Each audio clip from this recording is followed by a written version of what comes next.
Manufacture company છે plane crash ઘટનામાં આંતરરાષ્ટ્રીય એજન્સીઓની તપાસ હાથ ધરવામાં આવશે।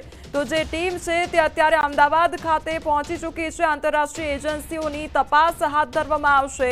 તો બોઈંગ 787 ડ્રીમલાઇનરની મેન્યુફેક્ચર કંપની છે અને બોઈંગની ટીમ હવે તમામ જે ટેકનિકલ સપોર્ટ છે તે પૂરો પાડવામાં આવશે। આખી જે ટીમ છે તે અમદાવાદ ખાતે પહોંચી ચૂકી છે।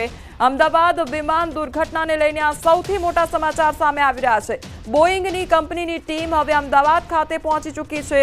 તો ટેકનિકલ સપોર્ટ પૂરો પાડવામાં આવશે બોઈંગની ટીમ અને બોઈંગ 787 ડ્રીમલાઇનરની મેન્યુફેક્ચર કંપની છે ત્યારે પ્લેન ક્રેશ ઘટનામાં આંતરરાષ્ટ્રીય એજન્સીઓની તપાસ કરવામાં આવશે। અત્યારે જે ટીમ છે આખી અમદાવાદ ખાતે પહોંચી ચૂકી છે અને જે પણ ટેકનિકલ સપોર્ટ છે તે પણ પૂરો પાડવામાં આવશે।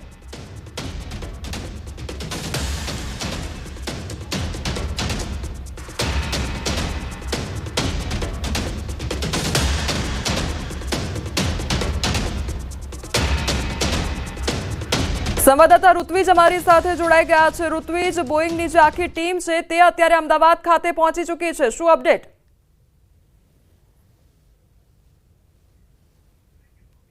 જી ઋત્વિજ।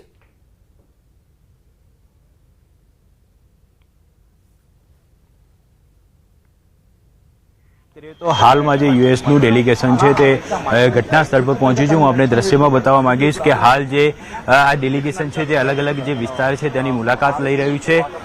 खास करीने बात करिए तो जे जगह आ बनाव बन्यो हतो तेना घटना स्थळना आप विजुअल जोई शको छो। हाल जे दृश्य जोई शको छो।